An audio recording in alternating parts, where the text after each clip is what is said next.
Menggelorakan semangat Sumpah Pemuda di kalangan pelajar SMK khususnya, ratusan pelajar SMK se-Sumatera Selatan mengikuti lomba Bulan Bahasa dan Sumpah Pemuda di SMK Negeri 5 Palembang.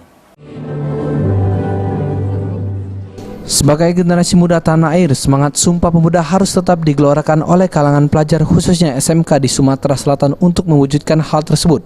SMK Negeri 5 Palembang mengadakan berbagai lomba di kalangan pelajar se-Sumatera Selatan. Dalam lomba ini, para pelajar dituntut untuk tampil kreatif dan juga berintelektual agar hasil yang mereka lakukan dapat dengan baik. Zulkarnain selaku Kepala SMK Negeri 5 Palembang mengungkapkan jika para pelajar diharapkan dapat selalu mengenang serta semangat perjuangan para pahlawan yang telah merebut kemerdekaan tanah air tercinta. Mengembangkan rasa kecintaan kita terhadap negara kesatuan Republik Indonesia sekaligus kita mengenang perjuangan pemuda-pemuda yang lalu dalam mereka memproklamirkan kemerdekaan kita ini melalui Sumpah Pemuda yang dianggap sebagai pemersatu. Dalam lomba ini juga memperebutkan piala bergilir yang sebelumnya diraih oleh Kabupaten Ogan Ilir. Firman Hidayat, PAL TV.